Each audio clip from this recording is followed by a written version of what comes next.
saved from scrap.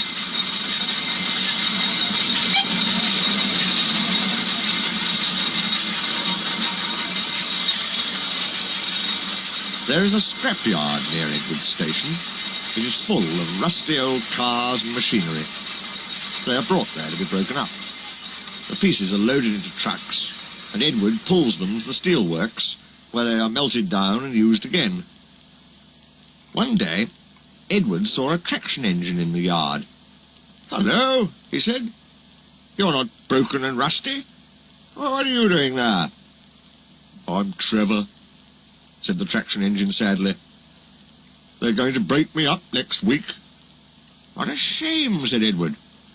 "My driver says I only need some paint, brasso and oil to be as good as new," Trevor went on sadly. "But it's no good. My master doesn't want me. I suppose it's because I'm old-fashioned." Edward snorted indignantly. "People say I'm old-fashioned, but I don't care.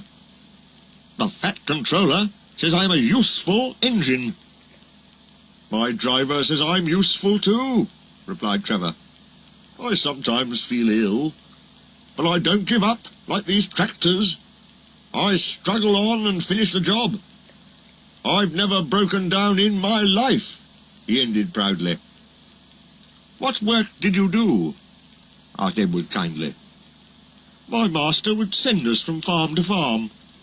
We threshed the corn, hauled logs, sawed timber, and did lots of other work. We made friends at all the farms, and saw them every year. The children loved to see us come. They followed us in crowds, and watched us all day long. My driver would sometimes give them rides." Trevor shut his eyes, remembering. "I like children," he said simply. "Oh, yes, I like children." "Broken up, what a shame! Broken up, what a shame!" clanked Edward as he went back to work. "I must help Trevor, I must." He thought of the people he knew who liked engines. Edward had lots of friends, but strangely none of them had room for a traction engine at home. "It's a shame, it's a shame," he hissed as he brought his coaches to the station. Then, "Peep, peep," he whistled. "Why didn't I think of him before?" Waiting there on the platform was the very person. "Morning, Charlie. Morning, Sid. Hello, Edward, you look upset. What's the matter, Charlie?" he asked the driver. "There's a traction engine in the scrapyard, Vicar. He'll be broken up next week, and it's a shame. Jem Cole says he never drove a better engine."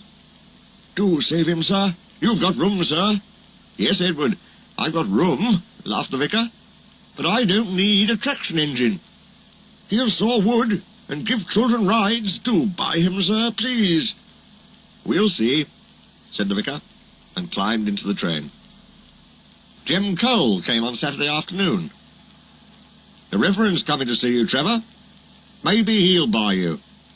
"Do you think he will?" asked Trevor hopefully. "He will when I've lit your fire and cleaned you up," said Jem. When the vicar and his two boys arrived in the evening, Trevor was blowing off steam. He hadn't felt so happy for months. "Watch this, Reverence," called Jem, and Trevor chuffered happily about the yard. "Oh, Daddy, do buy him," pleaded the boys, jumping up and down in their excitement. "Now I'll try," and the vicar climbed up beside Jem. "Show your paces, Trevor," he said, and drove him about the yard. Then he went into the office and came out smiling. "I've got him cheap, Jem, cheap." "Do you hear that, Trevor?" cried Jem. "The Reverend saved you, and you'll live at the vicarage now." "Boop, boop," whistled Trevor happily. "Will you drive him home for me, Jem, and take these scallywags with you? They won't want to come in the car when there's a traction engine to ride on." Trevor's home in the vicarage orchard is close to the railway, and he sees Edward every day. His paint is spotless, and his brass shines like gold. He saws firewood in winter, and Jem sometimes borrows him when a tractor fails. Trevor likes doing his old jobs, but his happiest day is the church fete. Then, with a long wooden seat bolted to his bunker, he choffers round the orchard, giving rides to children. Long afterwards you will see him shut his eyes, remembering, "I like children," he whispers happily.